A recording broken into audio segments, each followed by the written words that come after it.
20F1, 12-inch Protecto Rack sticky tape. All right, that's our silver tape that's going to be quantified by ASD as part of our offset program. This is our framer's responsibility to get installed, right? Yes. We do this to protect our party wall intersection. Why else do we do it? Other than moisture management, what else does it really do well for us? Air seal. Our air seal, right? Yeah, if this is missed or you have voids in this, you're going to have a really hard time beating your blower doors. Right. The other important thing for our framers is when we have an inside corner, we have to make sure that that inside corner is being taped tight and neat on the inside, right of that inside 90. If that bird mounts at all, bubbles out. It's going to be hard for the siding, right? Yeah. Yeah, our sider's going to come in. They're going to have to install an interior corner channel, right, inside of there that they can butt into. If that takes bird mounting out, they're just going to rip that down and stick that. He just put a 2x4 and tied the corner. Perfect.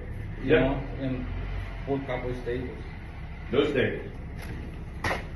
We don't want to staple. We want to pull the back off and put it in. But we don't want to put staples. But when it's too cold, you know, the tape is hard to twist off. Okay. Why not? Gotta tape it though. Before they tape it, I'm not familiar with townhomes, but isn't Porch Dukes. We call out for our 24-inch Protecto Rack zip tape. This is ASD quantified. Whatever the length that you need, you should be getting 6 inches longer on each side, so you get 1 extra foot.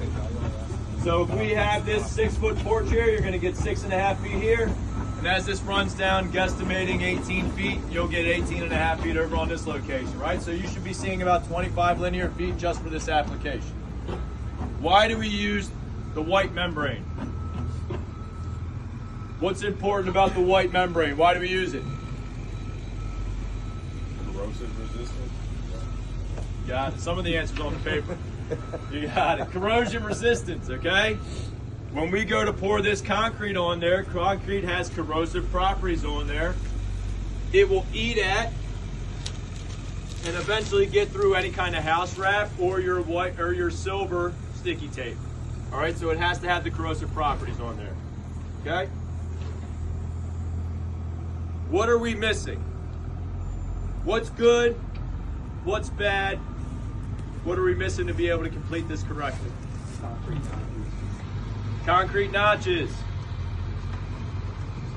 Our foundation vendor has got to put a 2x4 notch into these areas where it intersects on that foundation up to the wall. Okay? They do have a piece of foam over in that corner. Okay? It's not quite wide enough as we want it for the detail. And remember, where's Neil? Neil, as you're going through these transition studies, we have got to abide by the detail as the detail is calling out. The minute that we go away from it in any way, we are automatically now at fault. And they can hold us to it, and we have to meet those requirements, okay? So something simple like, hey, that's not a deep enough cut into your foundation can create an issue for us. Why is that so important? Why is that needed?